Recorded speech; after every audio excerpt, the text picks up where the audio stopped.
성도님들이 종종 가지는 오해 중에 하나가 하나님께서 복 주시고 형통하게 되면 이런 여러 가지 고난이나 시험이나 유혹이나 이런 것들이 없어질 거라고 생각하는 경향이 있습니다. 그래서 하나님이 나를 형통케 하셔서 잘 됐어 이런 생각이 좀 있는 것 같습니다. 그러나 굉장히 중대한 오해입니다. 그래서 하나님께서 형통케 하시는 것과 우리가 시험 가운데 노출되는 것은 전혀 다른 문제입니다. 사실 우리가 살아가는 동안 시험은 계속될 겁니다. 유혹은 모든 다른 형태의 옷을 입고 나타나서 우리를 유혹하게 될 겁니다. 언제까지 그 일이 계속될까요? 죽을 때까지. 시험은, 유혹은 죽음이 모든 것을 끝나게 할 겁니다. 여러분, 괴테라는 독일의 유명한 작가가 있는데 그 작가가 쓴 유명한 책 중에 파우스트라는 책이 있습니다. 파우스트라는 책에 대해서 들어보신 분은 많으나 읽으신 분은 많지 않은 그 책에 보면 그 파우스트라는 주인공 사람이죠. 그 주인공을 하나님의 허락을 받아서 마귀가 유혹하는 장면이 나옵니다. 네, 이 유혹이 여러 형태를 띠고 나타나죠. 이분은 지적으로 굉장한 성공을 거두었는데 거기에 진정한 구원과 안식이 없다는 걸 깨닫고 나중에 젊은 몸으로 바꾸어 주어서 그 사람에게 아름다운 여인을 만나게 했는데 그 사랑, 이거면 모든 지식보다 이게 더 낫구나, 최고구나 라고 생각했지만 거기에 아무것도 없었고 사랑으로, 지식으로, 혹은 나중에는 명예로, 혹은 어떤 사회를 건설하는 어떤 권력으로 다양한 형태로 마귀가 이 사람을 유혹하는 장면이 나옵니다. 언제까지 유혹했을까요? 죽을 때까지. 이분이 100살에 죽는데 죽을 때 유혹이 끝납니다. 마지막 순간까지 마귀는 성도를 유혹하고 넘어뜨리려고 한다라는 것을 우리가 알 수가 있습니다. 그러니 우리에게 시험이 없는 삶, 유혹이 없는 삶, 어려움이 없는 삶, 이걸 기대한다라는 것은 말도 되지 않는 이야기입니다. 그러니 그것이 없기를 기도할 필요도 없고 그것이 올 때에 우리가 잘 대처하는 것이 필요합니다. 우선 잘 기억하십시다. 시험 없는 삶은 없다. 비록 그런 삶을 기대하기는 하지만 결코 만날 수 없을 겁니다. 그 말씀을 우리가 한번 마음의 염두를 가지고 오늘 이 본문을 살펴보면 좋겠습니다. 사도 바울이 고린도 교인들에게 아주 강력하게 너희들이 당하고 있는 모든 유혹과 시험으로부터 승리하기를 바란다 라는 그런 메시지를, 권면의 내용을 오늘 본문에서 하고 있는데 그 권면을 하기 위해서 본문은 구약에 나오는 이스라엘 백성들, 특별히 광야 생활을 하던 이스라엘 백성들이 어떤 유혹과 시험을 받았고 넘어졌는지를 설명하면서 하나의 모델로 우리에게 제시해 주고 있는 것이죠. 그래서 10장 1절에 보면 우리 조상들이라고 시작하고 있죠. 이게 이제 우리 조상들을 하나의 예를 들어서 설명하는 건데요. 그러나 10장 1절 들어가기 전에 우리가 한번 생각해 볼 것이 있습니다. 사실 10장 1절의 첫 글자가 형제들아 이건데 좀 괄호에 빠진 글자가 하나 있습니다. 그게 뭐냐면 그러나, 왜냐하면입니다. 왜냐하면 형제들아 시험에 빠지지 않기를 바라고 어쩌고저쩌고 이렇게 나가는 건데요. 왜냐하면이라는 말이 빠져 있습니다. 헬라어나 히브리어, 이제 성경이 기록된 언어는 그 중간에 접속사를 굉장히 많이 쓰는 언어입니다. 그래서 이 접속사가 너무너무 많이 나와요. 그래서 그 접속사를 많이 쓰는 게 습관인 언어인데 한국말은 접속사를 많이 쓰면 되게 유치한 글이 됩니다. 그리고 내가 갔는데 말이야, 그리고 가서 먹었는데 말이야, 그리고 내가 마셨는데 이렇게 이야기하면 한 국어를 잘 못 배운 사람 같은 느낌이 나잖아요.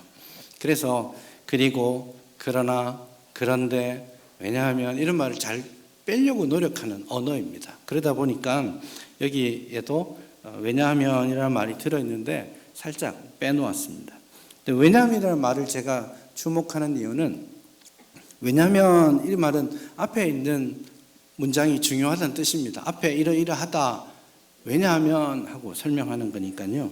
그래서 오늘 설교를 들어가기 전에 26절과 27절에 나오는 사도 바울의 간증을 먼저 볼 필요가 있겠습니다. 한번 같이 읽어볼까요? 26절, 27절입니다. 시작. 그러므로 나는 다름질하기를 향방 없는 것 같이 아니하고 싸우기를 허공을 치는 것 같이 아니하며 내가 내 몸을 쳐서 복종하게 함은 내가 남에게 전파한 후에 자신이 도리어 버림을 당할까 두려워함이로다. 굉장히 사도 바울의 굉장히 자전적 고백이 거기에 들어 있습니다. 두 번에 걸쳐서 난 하지 않는다, 하지 않는다. 그리고 한 번에 걸쳐서 난 한다. 이렇게 말하는데 다름질하기를 향방 없이 하지 않는다. 여러분 달려가는데 100m 달리기를 하는데 꼬린 지점이 어딘지 안 보고 달리면 그건 어리석은 일이죠. 열심히 달려가는데 언제나 목표 지점을 나는 보고 최선을 다해 달리고 있다. 싸우기를 허공을 치는 것 같이. 여러분 복싱한다고 생각해 보십시오. 복싱에 제일 중요한 건 눈을 감지 않는 겁니다.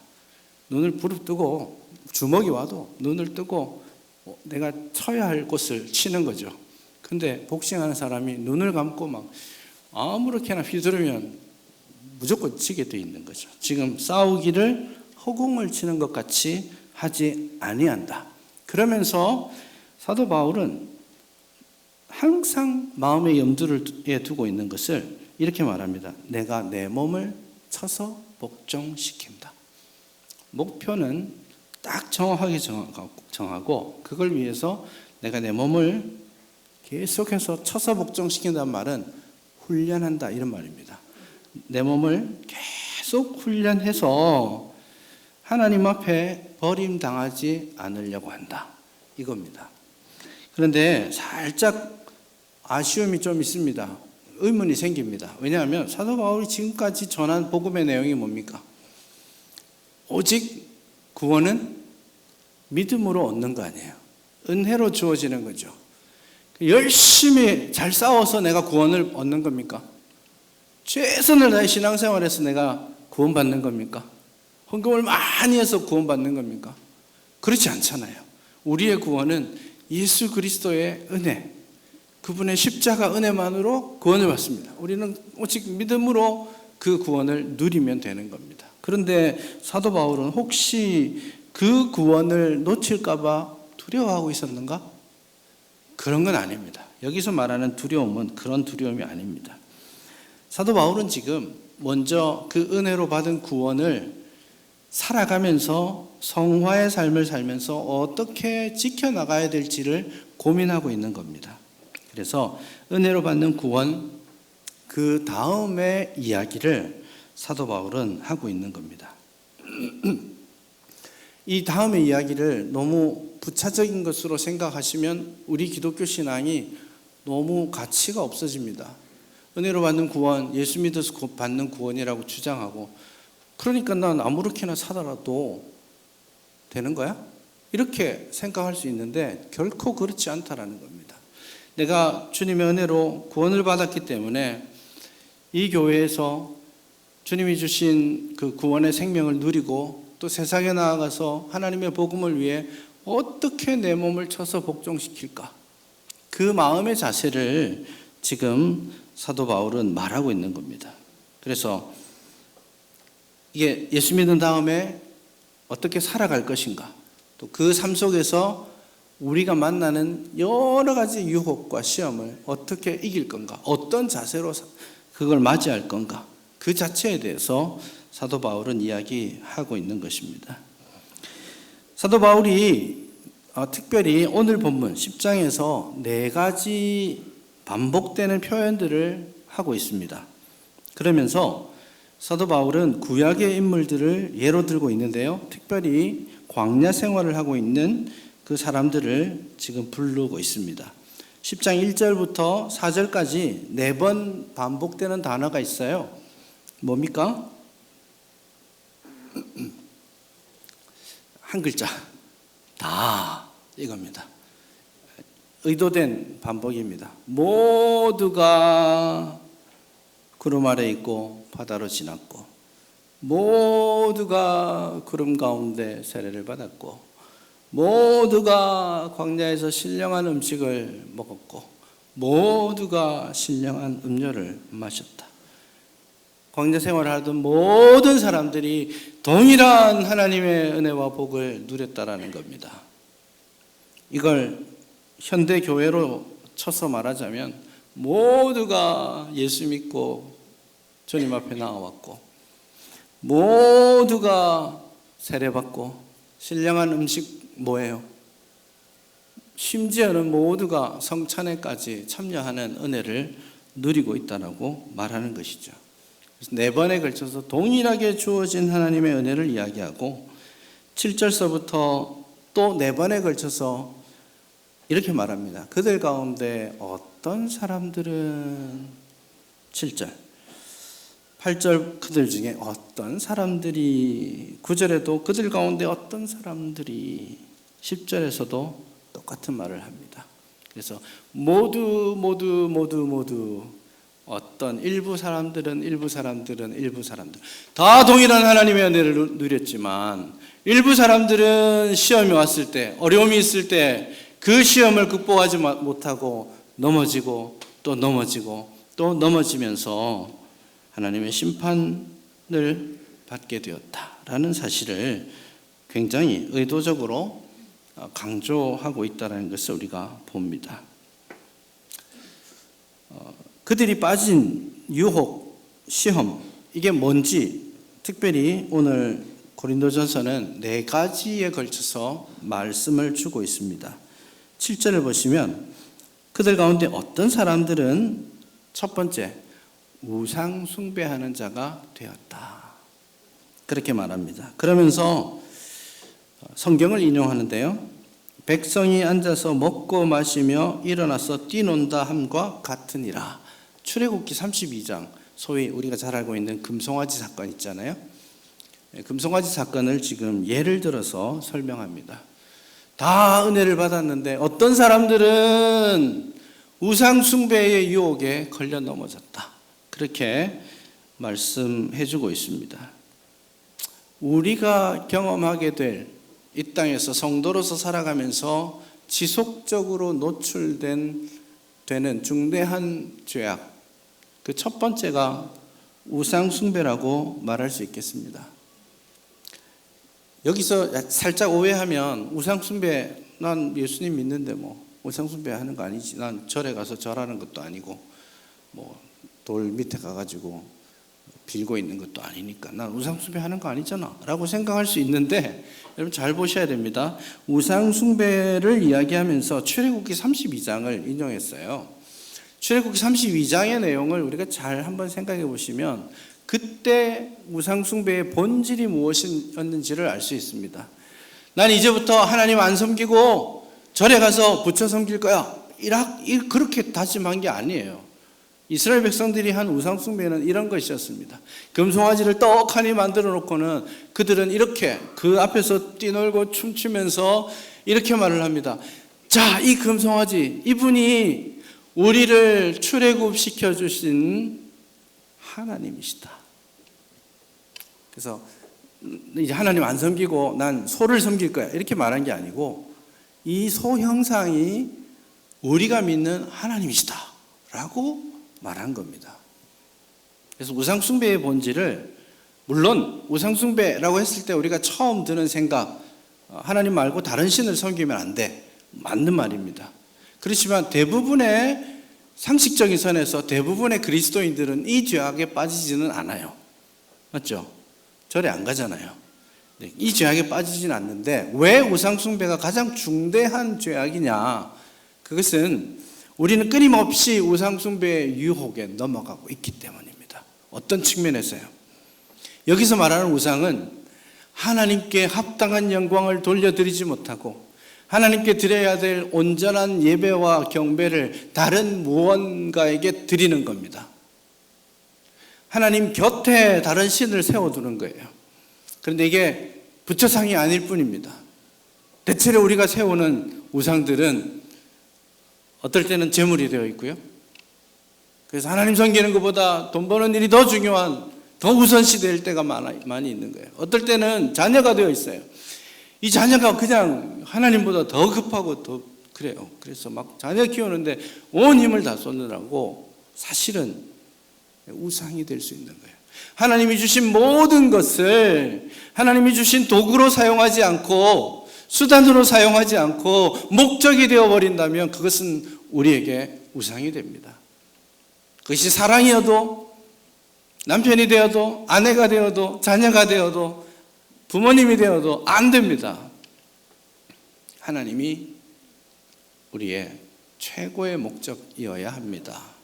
그것이 우리가 너무나 자주 만나게 되는 우상 숭배의 본질입니다. 또 생각해 볼 수 있는 우상 숭배는 조작 가능한 신으로 생각하는 것. 되게 위험한 일입니다. 하나님의 형상을 만들지 못하도록 하셨죠. 그게 10계명의 2계명입니다. 우리 형상이 없어요. 십자가를 달아놓기도 하고 하는데 안 달아놔도 아무 문제가 아닙니다. 우리는 거룩한 지역이나 거룩한 물건이 없습니다. 성경책이 참 거룩한 하나님의 말씀이지만 이 책 자체는 그냥 책입니다. 그게 고대로부터 우리 기독교가 지켜왔던 가치이죠. 형상을 두지 않는 이유는 하나님을 어떻게 형상화하는 순간 하나님의 영광을 제한하게 되는 거거든요.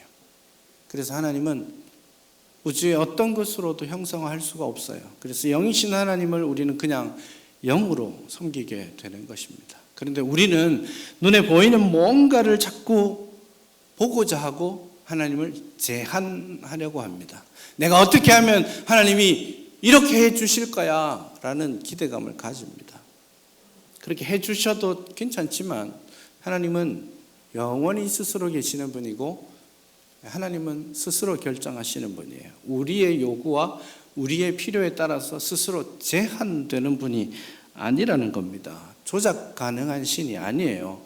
물 떠놓고 들어주실 때까지 빌고 빌면 하나님이 할 수 없어서 들어주시는 분이 아니라는 거예요.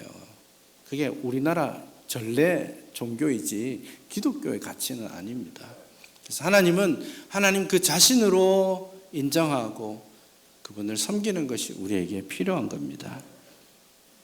우상 숭배의 문제 굉장히 중대한 죄악입니다. 그리고 우리는 이 문제를 끊임없이 만나게 될 겁니다.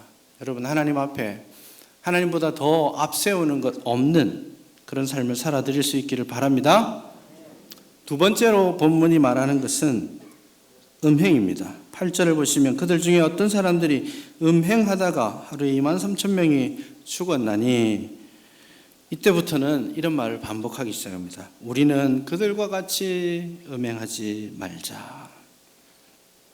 하나님을 위한다면서 음란하게 위합니다.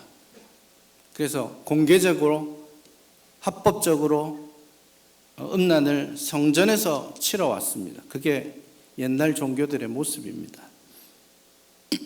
그렇게 하지 말라고 합니다. 고린도 교회 안에 많은 은사, 능력이 있었지만 입에 담기도 어려운 음란한 죄악들이 들어있었습니다. 그것들을 용납하고 있었습니다. 이 음행의 문제, 음란의 문제가 교회의 거룩을 굉장히 중대하게 해친다라는 것을 여러분 기억하셔야 합니다. 특별히 젊은 여러분 자신을 하나님이 기뻐하시는 성전으로 온전히 드릴 수 있기를 바랍니다. 음욕을 따라서 내가 즐기고자 하는 길을 따라서 가다가 보면 거기에 하나님을 만날 수 없게 될 겁니다. 그리스도인 청년의 50%가 이미 성적인 관계를 가진 경험이 있다고 합니다. 믿어야 합니까? 통계가 나왔어요. 52%라고 통계가 나왔습니다. 그래도 상관없어 라는 그리스도인은 60%가 넘습니다. 그러니까 50%는 이제 그 실제로도 실행했고, 나머지는 기회가 있으면 나도 괜찮아, 이런 생각을 하고 있다라는 겁니다. 설문의 내용을 믿어야 할지 잘 모르겠는데, 이 땅의 젊은이들이 주님 앞에 이 음행의 문제에 있어서 정결해지지 않고 주님이 기뻐하시는 능력 있는 그리스도인의 삶을 살기 어렵습니다. 여러분 자신을 쳐서 복종시킬 수 있기를 바랍니다. 젊은이들만 그럴까요? 우리 기성세대들은 어때요? 결혼한 가정은 안전한가요? 결코 그렇지 않다고 봅니다. 2015년에 미국에서 큰 사건이 하나 있었습니다. 애슐리 메디슨이라는 그 웹사이트가 있습니다. 이게 뭐냐면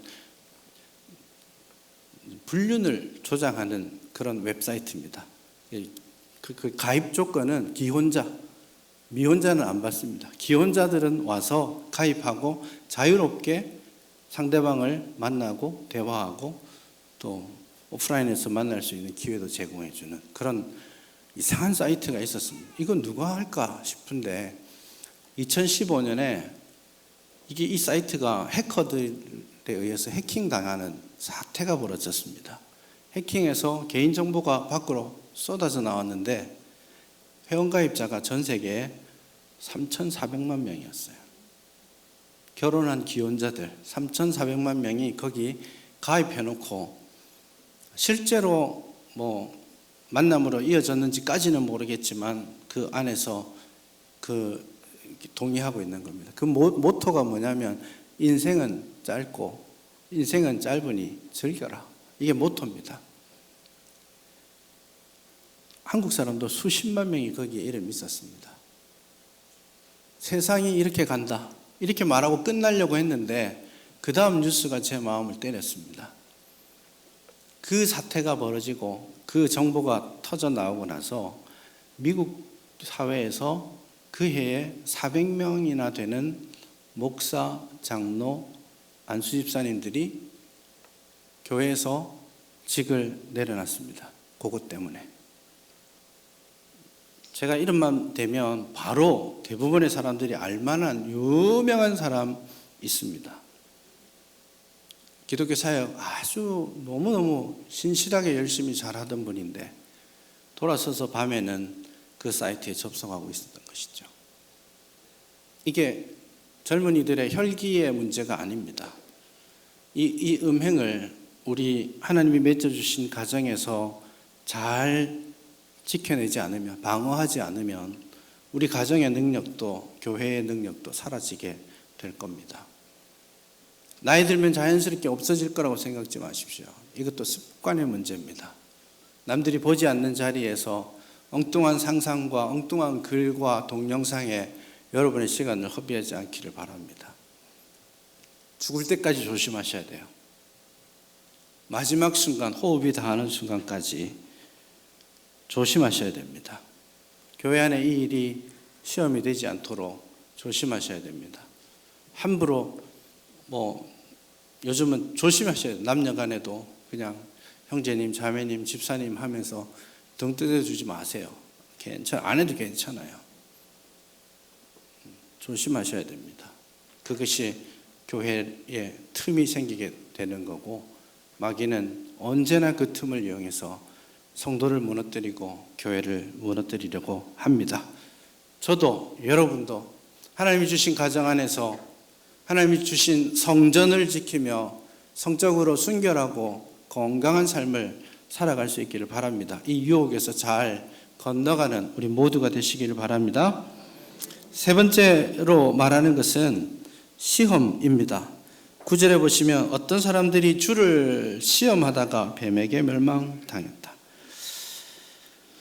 주님을 시험하지 말라라고 말합니다. 주님은 시험하시는 분도 아니고 친히 시험을 받으시는 분도 아닙니다. 근데 광야에서 이스라엘은 끊임없이 주님을 테스트합니다. 입증해 보십시오.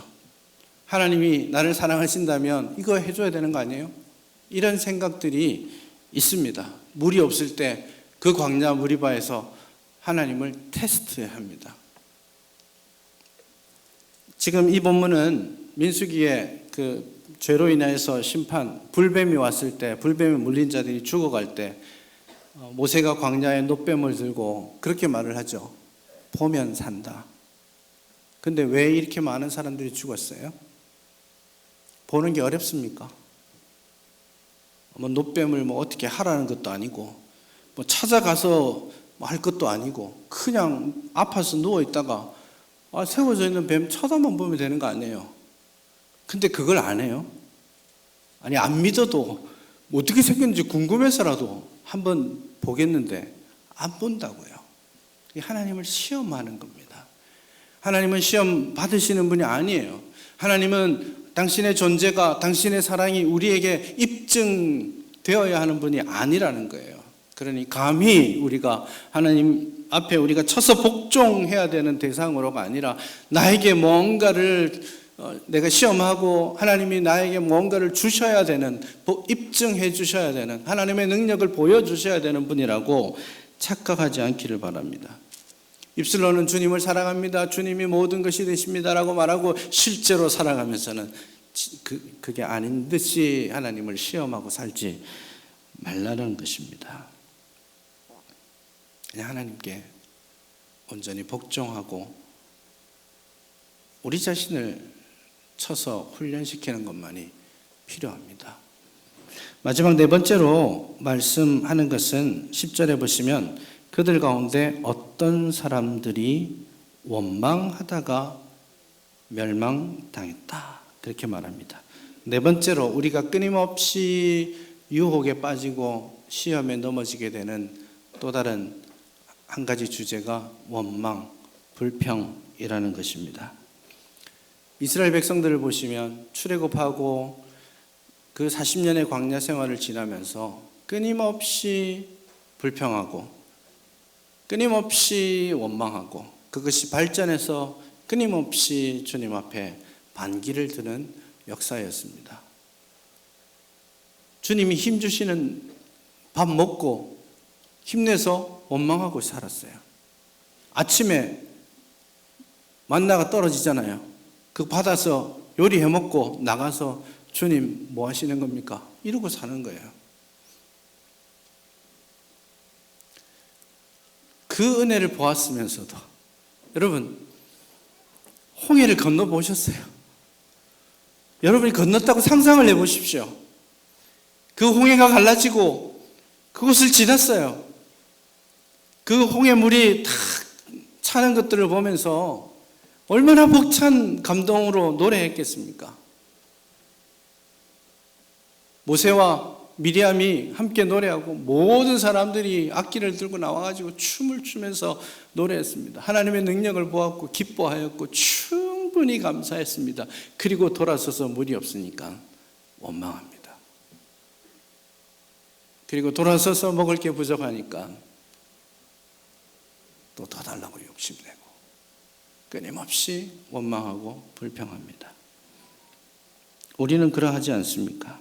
그들과 같이 원망하지 말아라. 습관입니다. 원망도 습관입니다. 문제 있습니다. 어디서나 문제 있습니다. 완벽하지 않아요. 그래서 원망거리 어디나 있습니다. 그러나 그것을 원망거리로 찾지 않는 것이 중요합니다. 우리 신앙을 망치게 될 거예요. 원망하고 불평하는 자리에 은혜가 사라지거든요. 그래서 문제가 있을 때 원망하지 마시고, 물론 정확하게 평가하고 또 길을 찾아가야 됩니다. 논의해야 됩니다. 그러나 그것은 원망이 아니죠. 원망하고 불평함으로써 하나님의 나라는 이루어지지 않습니다. 대신에 감사하셔야죠. 여러분, 되게 좋은 순간에도 원망거리 있을까요? 있습니다. 원망이 습관인 사람은 좋은 순간에도 원망거리가 보이고요. 되게 안 좋은 순간에도 원망거리가 보입니다. 안 좋은 순간에 감작거리 있을까요? 없을까요? 있습니다. 이 신앙의 선순환이 이루어져야 되는 겁니다. 원망과 불평은 우리를 망하게 하는 거예요. 하지만 우리가 건강할 때나 건강하지 못할 때나 성공했을 때나 성공하지 못했을 때나 높아졌을 때나 낮아졌을 때나 어떤 순간에도 하나님이 베풀어 주신 은혜를 기억하셔야 하는 겁니다. 그날 원망하던 그날 아침에도 만나가 내렸던 것처럼 우리가 지금 원망하고 불평하는 이 순간에도 주님께서 우리의 생명을 지켜주시고 우리에게 많은 것들을 공급해 주고 있는 은혜의 시간들이잖아요. 그것을 기억하고 그 은혜를 찾아내어서 감사하는 사람이 되어야 하는 겁니다. 원망하지 마십시다. 원망 속에 하나님의 나라는 없습니다. 이런 여러 가지 시험들이 우리를 계속해서 찾아오게 된다라고 오늘 본문이 말합니다. 이런 시험을 당할 때 우리 어떻게 해야 되겠습니까? 물론 조심하고 또 조심해야 됩니다. 넘어지지 않기 위해서 우리의 몸을 쳐서 복종시키는, 끊임없이 우리를 훈련시키는 그런 모습이 필요합니다. 이제 됐다고 생각하는 그 순간이 넘어지는 순간입니다. 섰다고 생각할 때 넘어질까 조심하라고 합니다. 온 지면에서 가장 온유함이 뛰어났던 모세는 화내다가 망했습니다. 내가 잘하고 있다고 생각하는 그 순간 넘어질까 조심해야 됩니다. 겸손을 잃지 않아야 되는 거예요. 그리고 본문은 계속해서 그렇게 말을 합니다. 시험 당할 때 어떻게 해야 되는지. 본문에서 뚜렷하게 말하고 있지 않지만 한 가지 먼저 짚고 넘어갔으면 좋겠습니다. 야고보 1장 2절은 이렇게 말하죠. 형제들아 너희가 여러 가지 시험을 당하거든 어떻게 하라고 되어 있습니까? 온전히 기쁘게 여기라. 저는 이게 참 중요하다고 생각합니다. 시험이 있습니까? 기뻐하십시오. 왜요? 제가 오늘 설교 시작할 때 말씀을 드렸어요. 왜 기뻐해야 됩니까? 아직 살아있다는 뜻입니다. 아직 내가 살아있다는 뜻이고 나를 마귀가 유혹하고 시험한다는 뜻은 아직 내가 마귀 편이 아니라는 뜻이에요. 마귀가 나를 아직 대적자로 넘어뜨려야 될 존재로 여기고 있구나. 감사하자, 기뻐하자. 그거 중요합니다. 그래서 시험이 올 때 원망과 불평이 아니라 기쁨과 감사로 먼저 반응하는 것이 중요할 것 같아요. 그리고 나서 오늘 본문은 그렇게 말을 합니다.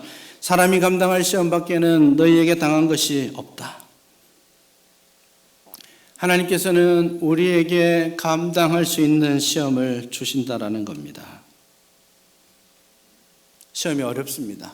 쉽게 넘어갈 거 없어요. 근데 지나놓고 보니까 견딜만 했어요.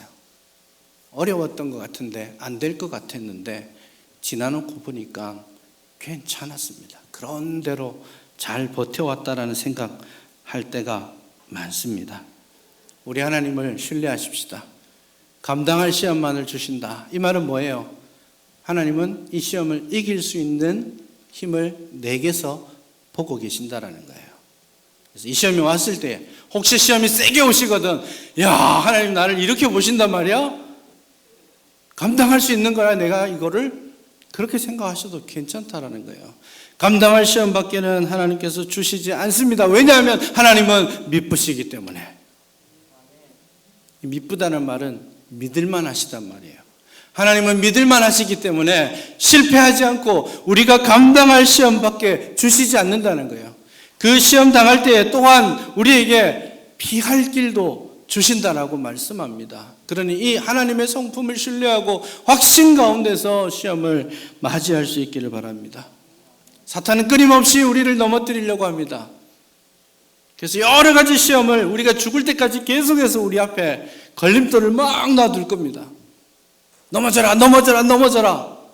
마귀가 그렇게 세워놨다 할지라도 우리는 하나님을 신뢰함으로써, 미쁘신 하나님을 신뢰함으로써 마귀가 놓아둔 그 걸림돌을 디딤돌 삼아서 앞으로 가자고요. 마귀는 넘어지라고 할지 모르겠지만 신실하신 하나님은 그 마귀의 유혹과 시험조차도 선하게 바꾸셔서 우리가 주님을 닮아가고 우리가 주님을 더 가까이 할 수 있도록 은혜를 주실 겁니다. 그게 하나님의 미쁘심입니다. 그것을 신뢰함으로써 우리 앞에 있는 많은 유혹의 돌들을 잘 건너가서 마지막 순간에 주님 앞에 승리를 고백하는 저와 여러분 될 수 있기를 바랍니다.